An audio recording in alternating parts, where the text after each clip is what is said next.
지금은 스마트 스토어 운영하는 1인 사업가고 2010년도에 결혼 생활 시작했는데 2016년도에 이혼하게 되면서 그 과정이 좀 많이 힘들었고, 그리고 이제 7살 난 딸 아이를 데리고 제 부모님 댁에 들어갔는데 같이 지내다가 딸한테도 미안하고 부모님한테 미안하고 그런 생활을 계속하면서 우울증이 좀 왔었는데, 그때 주변 지인이 이제 인터넷 도박으로 좀 수익을 내는 걸 보고 이런 상황을 돈만 잘 보면 해결할 수 있지 않을까 해서 저도 그거에 같이 동참하게 돼서 결국에는 이제 5억 원이라는 감당할 수 없는 빚을 지게 됐고, 그래서 이제 제 자신이 너무 미워서 한심하고 그래서 이제 인간 쓰레기가 된 나를 해서 이제 자살하려고 했는데 어떻게 켈리 제장님의 영상을 보게 되고 다시 한번 시작해보자고 해서 이제 100일 루틴부터 시작하게 되었습니다. 그렇게 해서 재작년 5월에 서울 생활도 도전하게 됐고, 이렇게 해서 지금은 이제 180도 바뀐 아주 그런 삶을 살고 있습니다. 성공한 사람들 영상도 보면 좀 똑똑해 보이고 잘난 척 하는 것 같아서 그때 당시에는 자격지심이 안 받는데, 켈리 제장님은 진솔함이 느껴지고 옆집 누나 같은 그런 마음으로 또 같은 40살이라는 문구에 또 같이 비교하다 보니까 저는 그때 5억이었는데 제 상황이 그렇게 크게만은 보이지 않더라고요. 그래서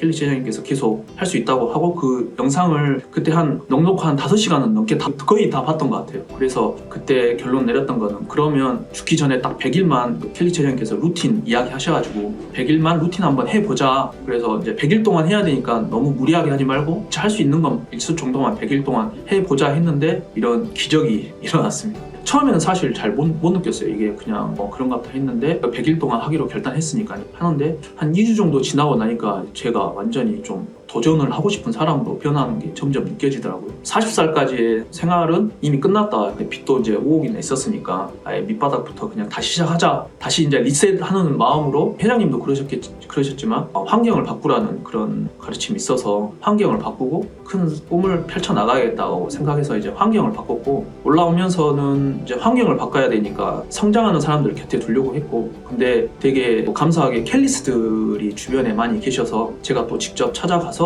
켈리스트를 만나서 그분들과 다 같이 함께 성장할 수 있었고, 처음에는 진짜 그냥 밑바닥부터 시작하다 보니까 옛날 같았으면 못 버티고 내려갔을 건데 매일매일 성장한다는 그런 마음, 웰싱킹 덕분에 매일매일 성장하고, 그래서 크게 힘들 적은 많이 있었지만 근다고 이렇게 좌절하거나 그런 적은 거의 없었던 것 같고. 회장님이 해주시는 말씀 중에서 가장 크게 내가 감명 깊게 받은 거, 네. 또는 나한테 깨달음을 준 그런 네. 말이 있는지 좀 궁금한. 성공해서 행복한 게 아니고 행복하다 보니까 성공하게 됐다라는 말이, 그리고 행복은 결단하는 거다. 그 말이 되게 저한테 큰 감명이 오고 그게 저를 많이 변화시키는 그런 계기가 됐고, 저도 그 말씀 듣고 한번 실천을 해봤는데 처음에는 되게 어색하더라고요. 내가 행복해야 된다는 게. 그런데 2주 정도 되니까 좀 자연스러워지더라고요. 그러면서 점점 행복한 사람이 돼가더라고요. 그래서 그 부분이 저를 많이 변화시켜주고 성장하게 만들었던 그런 내용입니다. 과거는 아무 필요가 없다고 생각합니다. 지금부터 변화하겠다고 결단하고 다시 처음부터 배운다는 생각으로 배우게 되면 누구든지 성장할 수 있습니다. 다른 삶을 살게 되실 겁니다. 꼭 지금 바로 결단하시고, 본인이 지금 생각하는 본인의 모습이 본인이 진짜 모습이 아닐 수도 있으니까 그거를 한번 웰싱킹의 팀들과 켈리 제장님이라는 훌륭한 도구를 이용해서 본인의 행복을 찾기를 꼭 바라겠습니다. 본인이 생각한 만큼 찌질하지 않으시니까 저도 했습니다.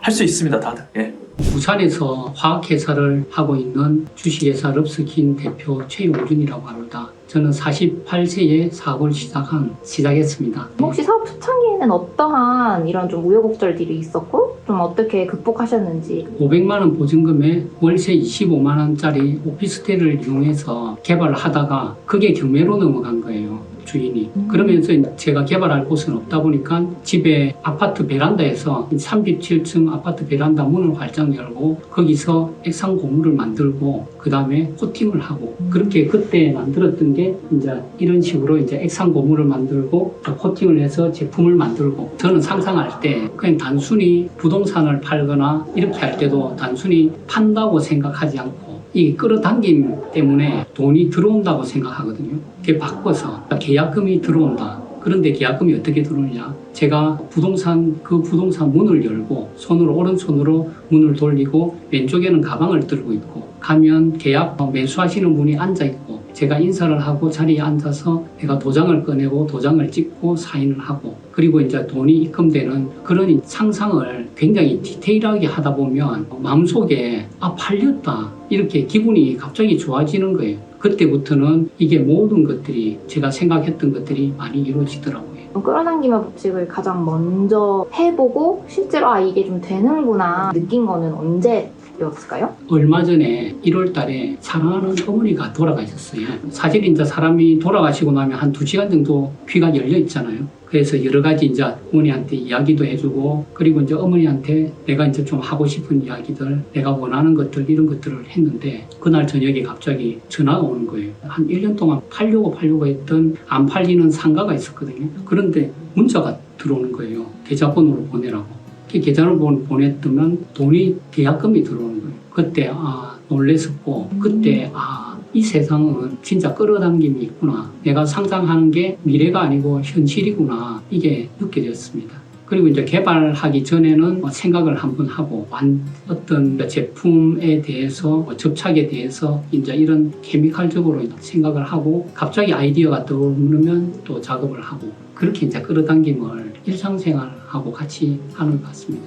이거를 쓰기 전과 후 이제 내가 이야기를 깨달은 거나 또는 특별하게 생각이 변화된 게 있으신가요? 이게 가장 힘내는 거는 자기 자신이더라고요. 자기 자신이고 그리고 이제 내가 이렇게 적음으로 해서 남들한테 도움이 될 수 있다는 거 도움이 되면 좋겠다라는 그런 생각도 있었는데 가장 큰 거는 자기 자신이 한테 위로를 받을 수 있다는 게 가장 컸던 것 같아요. 그러면 가장 어려웠던 순간에 그런 순간을 극복하면서 용두님을 격려해준 사람들은 혹시 어떤 분들이 있나요? 아내였는데 결혼할 때는 전체 돈이 800만 원 정도 있었어요. 예식은 6만 원짜리 여성회관에서 했고 그리고 신혼 때는 재활용센터 6만 원짜리 매트릭스를 침대를 사서 그렇게 이제 신혼을 시작을 했는데 코탁 영양사 모임으로 코타키나발루라는 가족 여행을 가게 됐는데 그때 1년 정도 철강 회사와 같이 개발을 했었거든요. 철강 회사가 부도가 나면서 이제 밥줄이 다 끊긴 거예요. 이런 문제가 있어서 내가 아내한테 이야기를 했더만 아내가 괜찮다 그런 한마디가 저한테는 굉장히 이제 힘이 될 수 있었습니다. 비슷한 고민을 하고 있거나 그런 비슷하게 우여곡절을 겪고 있는 캐스분들께 전하고 싶은 메시지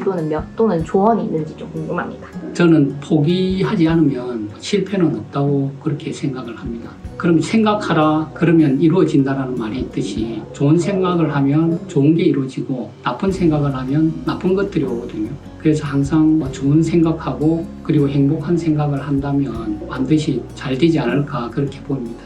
안녕하세요. 저는 언제나 호인이 되고 싶은 사람 김언호입니다. 그러면 사업을 실패해서 빚 10억 원을 지었다고 해주셨었는데 가장 어려웠던 시기를 어떻게 극복하셨는지 그 이야기가 좀 궁금해요. 실패를 하고 나서 가장 좀 어려웠었던 게 6개월 정도 이제 집에 그 생활비를 못 줬을 때가 가장 힘들었습니다. 그래서 애들 어떤 학원이나 과외 같은 것도 이제 끊어야 했고 그 결혼 반지라든지 귀금속들을 다 팔아야 했을 때 그리고 애들이 모아놓은 저축 통장들도 깨가지고 이제 생활비로 썼을 때가 가장 힘들었습니다. 뱅킹을 통해가지고 시각화를 좀 계속 하게 되니까 조금 이제 극복하게 된 것 같습니다. 그러면 싱킹 시각과가 좀 많은 도움이 됐다고 해주셨는데 처음에 시작하셨을 때는 혹시 어떻게 시작하셨어요? 저도 처음에 최 회장님 유튜브를 보고 나서 처음에는 계속 이제 시각화를 좀 도움을 좀 받았었고요. 이제 시각화를 하는 도중에 계속 이제 딴 생각이 좀 많이 들고 잠에 들고 이렇게 했었는데 어느 정도 조금 습관이 되다 보니까 항상 어떤 일이 있어도 자주 이제 매일매일 이제 시각하는 습관을 들이니까 정말 그 일이 좀 긍정적으로 좀 이루어지는 선순환 효과를 좀 받았습니다. 그러면 시각화를 통해서 크게 느낀 거나 경험한 거가 있나요? 우선은 제가 그 법인 파산을 하고 나서 좀 가장 힘들었을 때 이제 시각화를 계속 꾸준히 하면서 어느 정도 이제 빚에 대한 어떤 면책을 받았을 때가 어떻게 보면 시각화의 어떤 성과를 가장 좀 얻었었고요. 또 한 번의 또 위기가 찾아와서 올해 원래 2월 달에는 또 생활비가 또 다 떨어지는 어떤 또 위기 상황에 봉착을 하게 됐는데 12월부터 이제 또 지속적으로 그 시각화하고 목표 100번 쓰기를 이제 하다 보니까 9월부터는 그 생성의 회사에 취업을 또 하게 되어가지고 이제는 조금씩 이렇게 또 회복하고 있는 상황입니다. 100번 쓰기도 해주셨다고 이야기를 들려주셨어요. 시각화도 하시고 명함 필사도 하고 100번 쓰기도 했는데 요거를 루틴처럼 하셨나요? 아니면 필요하실 때만 하셨어요? 우선은 처음에는 이제 필요할 때마다 하고 이제 지속적으로 루틴처럼 습관을 가지려고 했는데 잘 안 되더라고요. 그래서 3일 하다가 또 이제 실패하게 되고 또 마음 먹으면 그날 또 했다가 안 하게 되었습니다. 근데 어느 순간에 이제 100번 쓰기를 만약에 그날 안 했을 때 그만큼 이제 간절하지 못하다라는 생각이 좀 들더라고요. 그래서 아직 내가 간절하지 못했기 때문에 이런 100번 쓰기도 하지 못했구나라는 생각이 드는 순간 다시 이제 100번 쓰기를 하게 되었고요. 이제 북글 강연 끝나고 나서 계속 이제 100번 쓰기를 좀 실패를 하다가 12월 12일부터 이제 첫째 날부터 이제 계속해서 이렇게 쓰기 시작을 했습니다. 그래서 이제 오늘이 저는 이제 계속 쓰다가 오늘이 바로 이제 90일째까지 지속적으로 매일매일 쓰게 되었고요. 10일 후면은 이제 처음으로 이제 100번 쓰기에 이제 성공하게 되었는데요. 이게 100번 쓰기를 하고 이제 30일이 정도 됐을 때 그리고 취업에 대한 부분 그리고 이제 가족 관계의 어떤 회복이라든지 이런 것들이 또 실질적으로 일어나지니까 저도 이제 작은 기적처럼 저도 이제 그걸 맛보면서 좀 더 이제 이런 100번 쓰기에 대해서 좀 더 집중할 수 있었고 꾸준하게 끈기를 더 갖고 진행할 수 있었던 것 같습니다. 가족과의 그 퀄리티 타임에 대해서도 이야기를 해주셨어요. 이 퀄리티 타임을 가지고 난 전과 후 어떤 게 가장 크게 변화했나요? 켈리치 회장님께서 항상 연간 계획을 세우실 때 가족과의 어떤 퀄리티 타임을 가장 먼저 세우신다는 것을 듣게 돼서 저도 한번 실천해 보려고 이제 노력을 했습니다. 그래서 그 전에는 제가 이제 사업을 이제 좀 실패를 하게 되면서 이제 생활비를 또 못 갖다 주는 상황이 발생해서 좀 많이 어려웠습니다. 아무래도 이제 와이프하고의 어떤 대화 단절, 또 이제 대화가 안 되다 보니까 상당히 어려웠었는데 다시 한번 그 가정의 어떤 소중함을 깨닫고 다시 제가 먼저 좀 퀄리티 타임을 찾고자 노력을 했고 가족과의 어떤 대화를 조금 더 많이 하게 되면서 이렇게 화목하고 좀 행복해지니까 어떻게 보면 더 큰 사업적인 일들도 더 잘 풀리는 것 같습니다.